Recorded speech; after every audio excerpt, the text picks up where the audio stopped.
Students को police डंडों से पीटती है, रबर की गोलियां चलाती है, उन पर आंसू गैस के गोले दागे जाते हैं, लेकिन सरकार की पुलिस उन्हें रोक नहीं पाती है। तो फिर उन स्टूडेंट्स को कभी पुलिस की गाड़ी से नीचे कुचल कर तो कभी हेलीकॉप्टर से गोलियां चलाकर मारा जाता है। सरकार की नीचता तब सामने आती है जब सरकार के इशारे पर हुई इस पुलिस या बर्बरता में गोली लगने से घायल हुए स्टूडेंट्स को हॉस्पिटल्स तक नहीं ले जाने दिया जाता। सरकार की इस तानाशाही की खबर बाहर किसी को पता ना चले, इसलिए पूरे देश में 5 दिन के लिए इंटरनेट बंद कर दिया जाता है, कंप्लीट ब्लैकआउट। सरकार स्टूडेंट से इतना डर जाती है कि कर्फ्यू लगा दिया जाता है और जो स्टूडेंट प्रोटेस्ट कर रहे थे उन्हें देखते ही गोली मारने का आदेश दिया जाता है।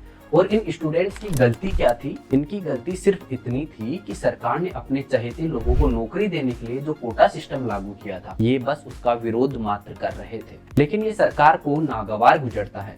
लगभग 180 लोग मारे जाते हैं, 2500 से ज्यादा लोगों को जेल में डाल दिया जाता है और ये सब हुआ हमारे पड़ोसी देश बांग्लादेश में। इस स्टूडेंट प्रोटेस्ट के पीछे की पूरी कहानी क्या है और क्यों हमारे देश के कुछ लोग चाहते हैं कि बांग्लादेश के इस आंदोलन जैसा ही एक आंदोलन हमारे देश में भी हो, आइए समझते हैं इस वीडियो में। नमस्कार, मेरा नाम है सुनील और आपका मेरे YouTube चैनल पर स्वागत है। हाल ही में बांग्लादेश में जो स्टूडेंट प्रोटेस्ट चल रहे थे जिसमें 180 से ज्यादा लोग मारे गए हैं, इसकी शुरुआत होती है बांग्लादेश हाईकोर्ट के 5 जून 2024 को दिए गए एक फैसले के विरोध में।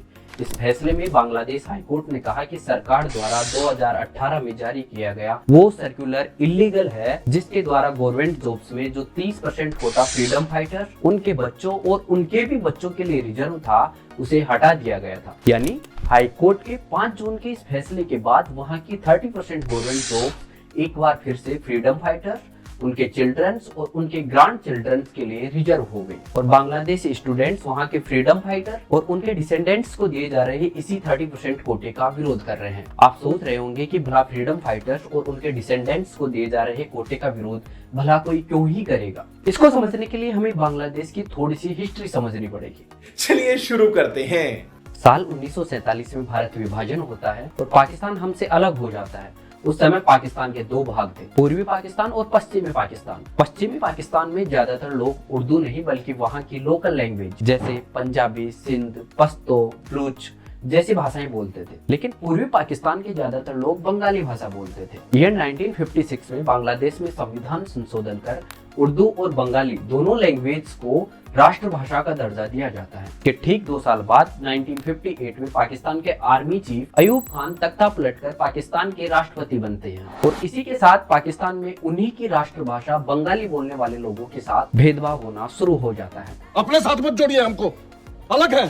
और ये भेदभाव इस कदर बढ़ता है कि ईयर 1965 में नोबेल पुरस्कार विजेता महान कवि रविंद्रनाथ टैगोर तक की कविताओं को पाकिस्तानी रेडियो पर प्रसारित होने से बैन कर दिया जाता है। इसके बाद पहले से चला आ रहा Bengali movement Bangladesh liberation movement में बदल जाता है और ईयर 1971 में पूर्वी पाकिस्तान से अलग होकर आज का बांग्लादेश बनता है। इस मूवमेंट में जो लोग शामिल थे उन लोगों को फ्रीडम फाइटर यानी कि स्वतंत्रता सेनानी कहा गया, क्योंकि इन्होंने बांग्लादेश को पाकिस्तान से अलग कर नया देश बनाने की लड़ाई लड़ी थी। और बांग्लादेश लिबरेशन मूवमेंट को लीड करने वाले शेख मुजीबुर रहमान बांग्लादेश के पहले राष्ट्रपति बनते हैं और अपनी एक पॉलिटिकल पार्टी बनाते हैं, अवामी लीग। क्योंकि शेख मुजीबुर रहमान ने बांग्लादेश लिबरेशन मूवमेंट को लीड किया था तो अधिकांश फ्रीडम फाइटर्स भी उन्हीं की पार्टी अवामी लीग को ज्वाइन कर लेते हैं। अब बांग्लादेश आजाद हो गया तो वहां की 30% गवर्नमेंट जॉब्स को इन फ्रीडम फाइटर्स के लिए रिजर्व कर दिया जाता है। ईयर 1996 में शेख मुजीबुर रहमान की बेटी शेख हसीना बांग्लादेश की प्रधानमंत्री बनती है और ईयर 1997 में फ्रीडम फाइटर्स के लिए जो 30% कोटा रिजर्व था उसे उनके चिल्ड्रंस के लिए बढ़ा देती है। फिर आता है साल 2009।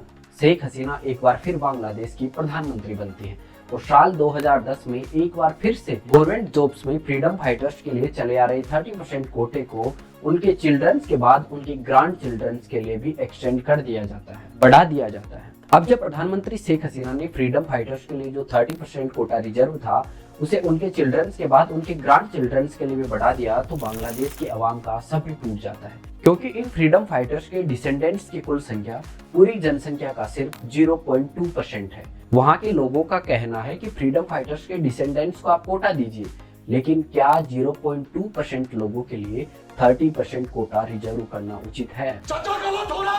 फिर भी शेख हसीना इसे लागू करती है क्योंकि बांग्लादेश की आजादी में शेख हसीना की पार्टी अवामी लीग ने मेजर रोल प्ले किया था और बांग्लादेश का ये कोटा सिस्टम वहाँ के सिर्फ 0.2% लोगों को 30% रिजर्वेशन देता है और इसमें से ज्यादातर लोग शेख हसीना की पार्टी अवामी लीग से जुड़े हुए हैं। जब पूरे बांग्लादेश में इस कोटे का बड़े स्तर पर विरोध होता है तो साल 2018 में आम चुनाव से पहले शेख हसीना की सरकार एक सर्कुलर जारी करती है कि class A and class B jobs में कोटा सिस्टम लागू नहीं होगा। इसके बाद एक फ्रीडम फाइटर्स का डिसेंडेंट 6 और लोगों के साथ मिलकर हाईकोर्ट में एक रिट पिटीशन दायर करते हैं और उस पर 5 जून 2024 को हाईकोर्ट का फैसला आता है कि शेख हसीना सरकार द्वारा कोटा खत्म करने के लिए जारी किया गया सर्कुलर इलीगल है। इसके बाद 1 जुलाई 2024 को बांग्लादेश के अलग अलग यूनिवर्सिटी से कोटा मूवमेंट शुरू होता है। मांग की जाती है कि हाईकोर्ट का ऑर्डर कैंसिल होना चाहिए। यदि आप सोच रहे हैं कि सरकार ने कोटा हटा दिया था, अब हाईकोर्ट के आदेश से वापस लागू हो रहा है, तो जो स्टूडेंट्स इसका विरोध कर रहे हैं उन्हें सुप्रीम कोर्ट जाना चाहिए। सरकार का तो इसमें कोई रोल ही नहीं है।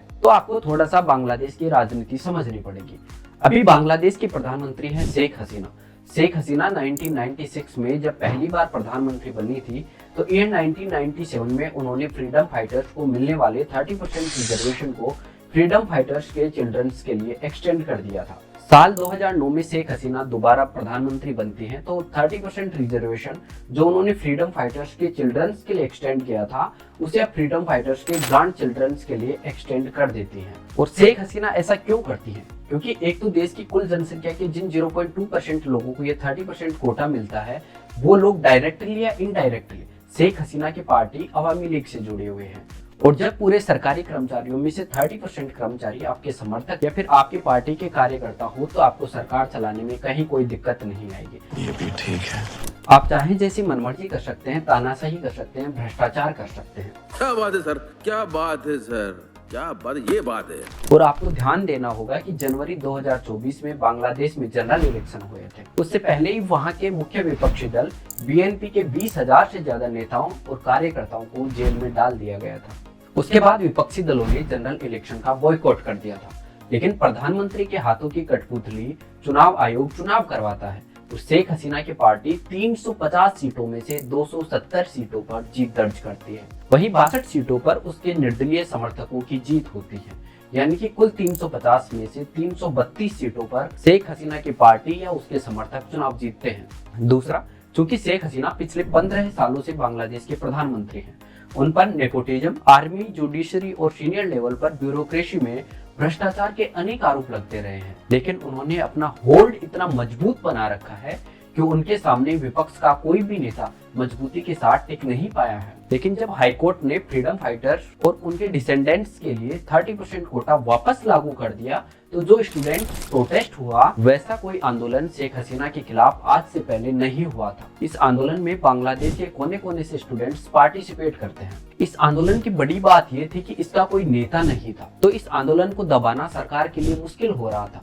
और जब सरकारें किसी व्यक्ति या आंदोलन को रोक नहीं पाती हैं तो उसमें भाग ले रहे लोगों को देशद्रोही, अर्बन नक्सल या खान मार्केट गैंग बोल देते हैं। वैसे ही बांग्लादेश के प्रधानमंत्री शेख हसीना बांग्लादेश के इन स्टूडेंट्स को रजाकार कहकर बुलाती हैं और कहती हैं कि यदि कोटा फ्रीडम फाइटर्स के डिसेंडेंट्स को नहीं मिलेगा तो क्या रजाकारों को मिलेगा। बांग्लादेश में रजाकार उन लोगों को कहा जाता है जिन्होंने बांग्लादेश लिबरेशन मूवमेंट के टाइम पाकिस्तान का साथ दिया था। और बांग्लादेश में किसी को रजाकार कहना अपने यहाँ किसी को देशद्रोही कहने के बराबर है। शेख हसीना के स्टूडेंट्स को रजाकार कहने के बाद गवर्नमेंट जॉब्स में 30% कोटा वापस लागू करने के खिलाफ प्रदर्शन कर रहे स्टूडेंट्स का गुस्सा बढ़ जाता है और स्टूडेंट्स नारे लगाते हैं, Who am I? Who are you? रजाकार रजाकार, Who said that? Who said that? Autocrat autocrat. इसके बाद सरकार अपनी मनमानी पर उतर आती है और 180 के लगभग लोग मारे जाते हैं। स्टूडेंट के बढ़ते गुस्से के बीच रविवार 17 जुलाई को सुप्रीम कोर्ट का फैसला आता है और 30% कोटे को घटाकर 5% कर दिया जाता है,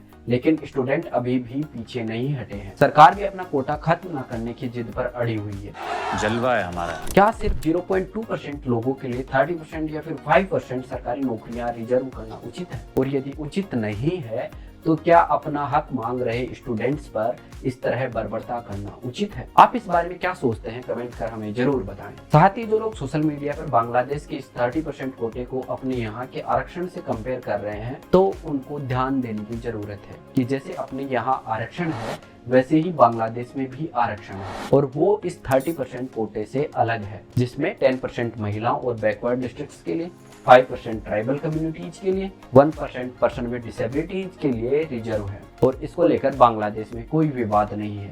यदि आपको हमारा यह वीडियो अच्छा लगा तो इसे लाइक करें, शेयर करें और चैनल को सब्सक्राइब करें। धन्यवाद।